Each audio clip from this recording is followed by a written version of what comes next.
দেবব্রত মণ্ডল। প্রথমে বিশেষ বিশেষ খবর। রাষ্ট্রপতি দ্রৌপদী মুর্মুর অভিভাষণের মধ্য দিয়ে আজ সংসদের বাজেট অধিবেশন শুরু হয়েছে।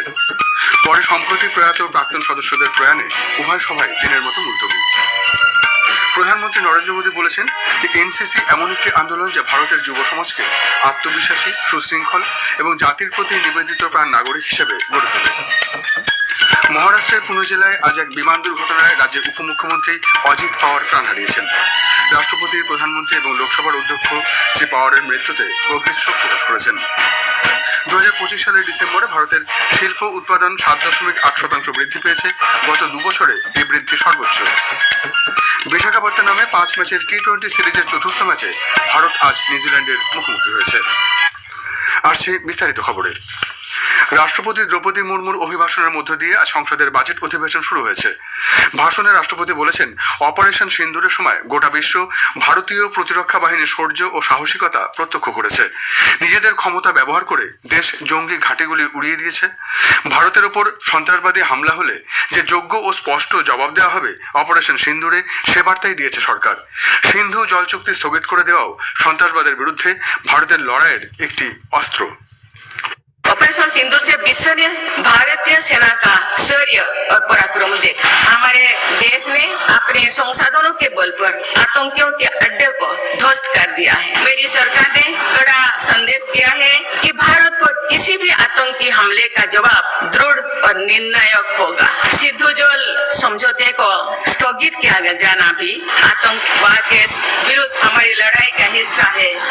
রাষ্ট্রপতি বলেন, সরকারের নীতির সঙ্গে সাযুজ্য রেখে নিরাপত্তা বাহিনীও মাওবাদী সন্ত্রাসের বিরুদ্ধে কার্যকর পদক্ষেপ গ্রহণ করেছে। বহু বছর ধরে দেশের 126টি জেলা নিরাপত্তাহীনতা, ভয় এবং অবিশ্বাসের বাতাবরণের মধ্যে ছিল। মাওবাদের মতাদর্শ বহু প্রজন্মকে অন্ধকারে ঠেলে দিয়েছে। বর্তমানে মাওবাদী অধ্যুষিত জেলার সংখ্যা 126 থেকে কমে 8-এ দাঁড়িয়েছে।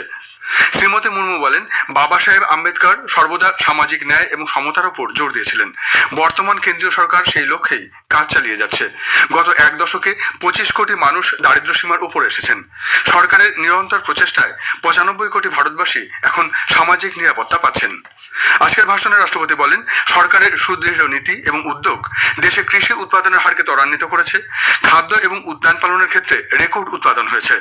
ভোজ্য তেল, তৈলবীজ ও ডাল শস্যের উপর কার্যকর জাতীয় মিশনের ফলে কৃষিজাত পণ্য আমদানি করার হার উল্লেখযোগ্যভাবে কমেছে। চলতি দশকের শেষ নাগাদ পুনর্নবীকরণযোগ্য শক্তির ক্ষমতা 500 গিগাওয়াটে পৌঁছানোর লক্ষ্যমাত্রা ভারত অবশ্যই অর্জন করবে বলে প্রত্যয় ব্যক্ত করেন তিনি। রাষ্ট্রপতি বলেন, গত 11 বছরে দেশের উত্তর পূর্বাঞ্চলে 70,200 কিলোমিটারের বেশি জাতীয় সড়ক তৈরি হয়েছে। গ্রামীণ এলাকার কর্মসংস্থান ও বিকাশের লক্ষ্যে বিকশিত ভারত জি রামজি আইন কার্যকর হয়েছে। ফৌজদারি অপরাধের ক্ষেত্রে 300-র বেশি পুরনো সংস্থান বাতিল করা হয়েছে বলে রাষ্ট্রপতি জানান। তিনি বলেন, বিকশিত ভারতের লক্ষ্যে সরকার এই সংস্কারমূলক কাজ চালিয়ে যাবে। উপরাষ্ট্রপতি সিপি রাধাকৃষ্ণন বলেছেন, বাজেট অধিবেশনের শুরুতে রাষ্ট্রপতি দ্রৌপদী মুর্মুর ভাষণ ছিল বিস্তৃত, ভবিষ্যৎমুখী এবং দূরদৃষ্টি সম্পন্ন।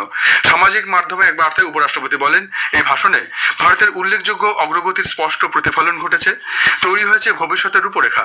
লক্ষ লক্ষ ভারতবাসীর দৃঢ়, আত্মনির্ভর এবং অন্তর্ভুক্তিমূলক বিকশিত ভারতের স্বপ্ন ফুটে উঠেছে। প্রধানমন্ত্রী বলেছেন, রাষ্ট্রপতির আজকের ভাষণে সাম্প্রতিক সময়ে দেশের বিকাশের ছবি দেখা গেছে। সোশ্যাল মিডিয়ায় পোস্টে তিনি এই ভাষণকে সুসংহত ও দূরদৃষ্টি সম্পন্ন বলে উল্লেখ করেন। রাষ্ট্রপতির ভাষণের সময় বিরোধী দলের আচরণের সমালোচনা করেছেন কেন্দ্রীয় সংসদ বিষয়ক মন্ত্রী কিরেন রিজিজু। সাংবাদিকদের সঙ্গে আলাপচারিতায় রিজিজু বলেন, বিরোধীরা আজ যেভাবে আচরণ করেছে তা দেশের জন্য লজ্জাজনক। কংগ্রেস এবং তার মিত্র দলগুলিকে কখনোই ক্ষমা করা হবে না।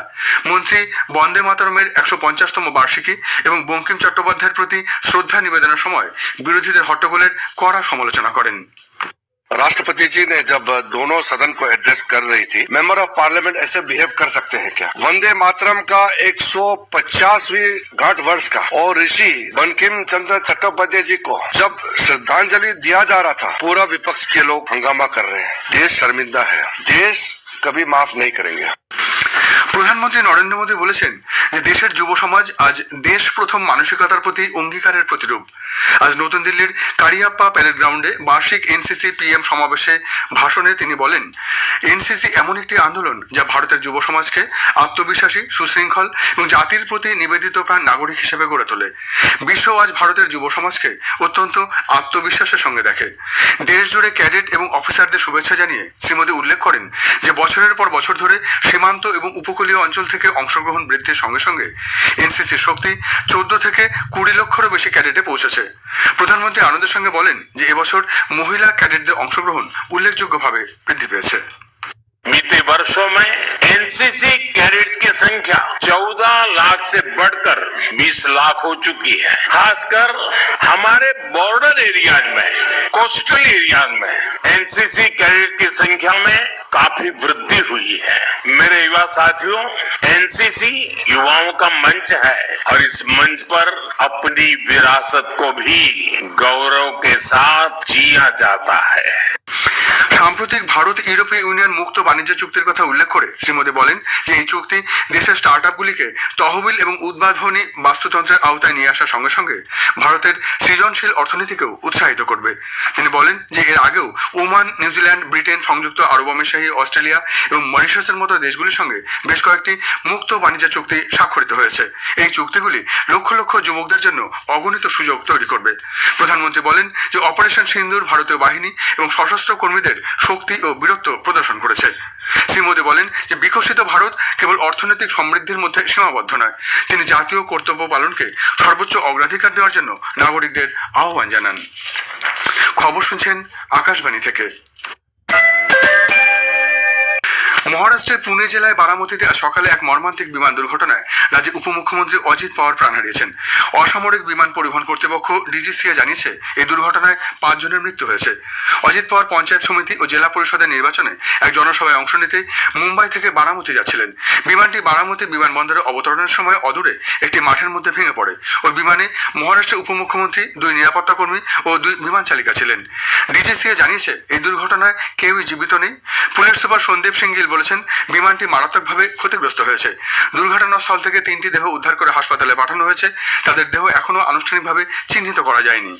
রাষ্ট্রপতি দ্রৌপদী মুর্মু, প্রধানমন্ত্রী নরেন্দ্র মোদী, লোকসভার অধ্যক্ষ ওম বিড়লা, প্রতিরক্ষা মন্ত্রী রাজনাথ সিং, তথ্য ও সম্প্রচার মন্ত্রী অশ্বিনী বৈষ্ণব, কেন্দ্রীয় মন্ত্রী পীযূষ গোয়েল মহারাষ্ট্রের উপমুখ্যমন্ত্রী অজিত পাওয়ারের মৃত্যুতে শোক প্রকাশ করেছেন। বিমান দুর্ঘটনায় মহারাষ্ট্রের উপমুখ্যমন্ত্রী অজিত পাওয়ারের মৃত্যুতে লোকসভা আজ শ্রদ্ধা নিবেদন করেছে। শ্রী পাওয়ার 10ম লোকসভার সদস্য ছিলেন। বাংলাদেশের প্রাক্তন প্রধানমন্ত্রী খালেদা জিয়া এবং সম্প্রতি প্রয়াত 5 জন লোকসভার প্রাক্তন সদস্যদের প্রতিও শ্রদ্ধা নিবেদন করেছে লোকসভা। পরে আজকের জন্য অধিবেশন মুলতবি করা হয়। রাজ্যসভা বাংলাদেশের প্রাক্তন প্রধানমন্ত্রী এবং সম্প্রতি প্রয়াত 2 প্রাক্তন সদস্যের প্রতি শ্রদ্ধা নিবেদন করেছে। পরে সভা আজকের জন্য মুলতবি করা হয়। উৎপাদন সূচক আইআইপির ভিত্তিতে 2025 সালের ডিসেম্বরে ভারতের শিল্প উৎপাদন 7.8% বৃদ্ধি পেয়েছে। গত 2 বছরে এই বৃদ্ধি সর্বোচ্চ স্তরে পৌঁছেছে। আইআইপি গত মাসেও তার ক্রমবর্ধমান প্রবণতা অব্যাহত রেখেছে। নভেম্বরে এই হার ছিল 7.2%। পরিসংখ্যান ও কর্মসূচি বাস্তবায়ন মন্ত্রকের প্রকাশিত তথ্য অনুসারে শিল্প উৎপাদন বৃদ্ধির মূল উৎপাদনগুলির সামগ্রিক বৃদ্ধির কারণেই এটি সম্ভব হয়েছে। প্রধানমন্ত্রী নরেন্দ্র মোদী বলেছেন দেশের সার্বিক স্বাস্থ্য ব্যবস্থা সুনিশ্চিত করতে কমপক্ষে 12,000 আয়ুষ স্বাস্থ্যকেন্দ্র খোলা হয়েছে। কেরালার আর্য বিদ্যাশালা চ্যারিটেবল হাসপাতালের 100 উদযাপন অনুষ্ঠানে ভার্চুয়ালি যোগ দিয়ে প্রধানমন্ত্রী বলেন দীর্ঘ পথযাত্রায় এই প্রতিষ্ঠান আয়ুর্বেদকে চিকিৎসা ব্যবস্থার শক্তিশালী মাধ্যম হিসেবে প্রতিষ্ঠিত করেছে। প্রধানমন্ত্রী বলেছেন দেশের চিরাচরিত চিকিৎসা পদ্ধতিকে বিশ্ববাজারে প্রতিষ্ঠিত করতে আয়ুষ এক্সপোর্ট প্রমোশন কাউন্সিল তৈরি করেছে সরকার। 12,000 से अधिक आयुष वेलनेस सेंटर्स खोले गए। इन सेंटर्स में योग, preventive care, community health services, ये सब कुछ उपलब्ध कराई जाती है। भारतीय पारंपरिक वेलनेस को दुनिया तक पहुंचाने के लिए सरकार ने आयुष एक्सपोर्ट प्रमोशन काउंसिल की स्थापना की। अब भारत से 6500 करोड़ रुपए के आयुष और हर्बल प्रोडक्ट्स एक्सपोर्ट होने लगे। भारत आज Ayush based medical value travel के लिए एक भरोसेमंद डेस्टिनेशन के रूप में भी उभर रहा है। इसलिए हमने आयुष वीजा जैसे कदम भी उठाए। বিশাখাপত্তনমে 5 ম্যাচে টি-20 সিরিজের চতুর্থ ম্যাচে ভারত আজ নিউজিল্যান্ডের মুখোমুখি হয়েছে। টসে জিতে ভারত নিউজিল্যান্ডকে ব্যাট করতে পাঠিয়েছে। শেষ পাওয়া খবরে জানা গেছে নিউজিল্যান্ড 6 ওভারে কোনো উইকেট না হারিয়ে 74 রান করেছে। শেষ পাওয়া করার আগে বিশেষ খবর আরেকবার। রাষ্ট্রপতি দ্রৌপদী মুর্মুর অভিভাষণের মধ্য দিয়ে আজ সংসদের বাজেট অধিবেশন শুরু হয়েছে।